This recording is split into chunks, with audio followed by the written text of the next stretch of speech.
दिवसाचं शत्रुत्व होतं यार तुमचं, तुम्ही एकत्र आले, आनंदाची गोष्ट आहे. मराठी टांगड्या उडीत होती एकामेकाने, मराठ्याला म्हणत होती ती मराठी दावलात अशी म्हणायची, नाव ठेवायचं आपल्याला. ते थोडे दिवस एकत्र येत होते, टांगड्या उडीत एकाना अशी म्हण होती, मोडून टाकली मराठी. मग आता समोरच्या जातीला आनंद व्हायला पाहिजे यार.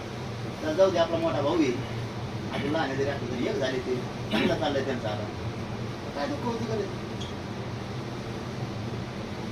आनंद व्यक्त करायला पाहिजे. उलट खूपच मोठं दुःखाला लागतं भयानक. एकत्र आले तुम्ही, एक शिक्का चला पाहिजे, एकदा मराठी एक शिक्का चला. काय वाईट वाटायसारखे होत्या तेवढे, काय वाईट वाटण्यासारखे काय, मला तरी वाटतं त्यात काय वाईट वाटण्यासारखं नाही.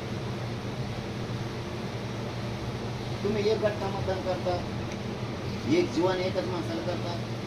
मराठीने एवढं विषय केला असेल म्हणतो, मला माहित नाही केलं नाही मी, कारण मी काय कोणाला पाडा म्हणलो, कोणाला निवडून द्या ना म्हणतो.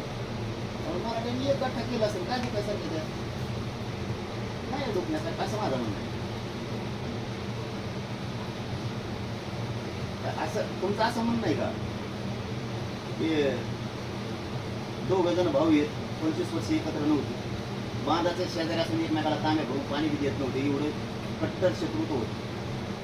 आज दोघं बी, एक जण पेरीतून एक जण माझं रासने आणतो तुला खपाना, दोघं बांधावर बसून एक भाकर खायला लागले. पहिले ती तुकडा देत नव्हती, कोरडीने एका नका खाली होती, तीच माझ्या तुला बघायची होती का. आज कोरडे फेकून दिली तिने, आणि दोघं सगळंच पेरायला लागले, दोघं सगळंच झोपायला लागले. तुला दुकान लागलं तू या लिंबा खाली बसून भाकरी खाल्ल्या म्हणून, असंच अर्थ ना. मग आम्ही एकत्र आले, एवढं काय लागायची गरज होती हे म्हणणं. आणि आम्ही आमच्या ट्रॅकवर, आम्ही खरंच बोलतो, जातीवाद करत नाहीत. आम्ही एक आलो, एक गट्टा चालणार आहे तिथून पुढं, याच्यावर मी खरंच आहे. आणि आमच्या नोंदीत ते आम्ही घेणार देखील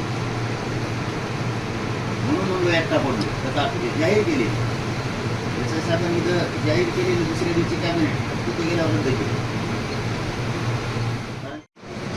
त्यामुळे थांबली असते, आमचा पुढे नव्हता बोलू लागायला, म्हणून तिथं एकटे पडलो. ती खंत आहे माया म्हणा, आणि तिथं कमी बोलला. तिथं बी बोलणारे जर असते